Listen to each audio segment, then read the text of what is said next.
తల్లిదండ్రులకు బిడ్డలంటే పానం ఉండేది. బిడ్డల కోసమే బతికేటోళ్ళు. కానీ ఇప్పుడు చిన్న పిల్లలు అనుకోకుండా గింత బాధైనా కష్టమైనా గలను చంపబట్టే. గలను చంపితే ఏమత్తుంది చెప్పుర్రి మీకు? చిన్న చిన్న పిల్లలు ఏం పాపం చేసిర్రు? గాలు గాని మమ్మల్ని గనుర్రి అని చెప్పిర్రా? మీరే గంటరు, మీరే చేతులాల చంపబట్టిది. గిట్లా చేస్తే ఏమైనా న్యాయం చెప్పుర్రి? నిన్నేమో ఆంధ్రప్రదేశ్ లో ఏమో 45 రోజులు కూడా నిన్నని పసికందుని నీటి గుంటలో వదేసింది ఒక అమ్మ. తెలంగాణలో ఏమో ఓ తండ్రి ఇద్దరు పిల్లల్ని చంపేసిండు.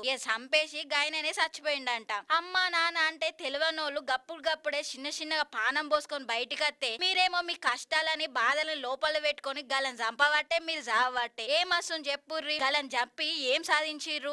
చిన్న చిన్న పిల్లల జీవితాలతోని ఎందుకు ఆటలాడుతుర్రు? గాలు బలి చేయబడుతుర్రు ఎందుకు చెప్పుర్రి? గప్పటోళ్ళని ఒకసారి గుర్తు చేసుకోర్రి. భర్త కొట్టిన అత్తింటోళ్ళు కష్టం పెట్టిన బిడ్డల్ని పానంగా చూసుకునేటోళ్ళు, ప్రాణం పెట్టి బతికేటోళ్ళు, గాల కోసమే జీవితం అని బతికేటోళ్ళు. గాలనన్న ఒకసారి యాది తెచ్చుకొని బుద్ధి తెచ్చుకోర్రి. మీ కష్టాల కోసం బాధల కోసం గల బలి ఏకర్రి, గల కనకర్రి. మీ గాని గట్లుంటే గా పిల్లలను గాని గలను చంపకర్రి.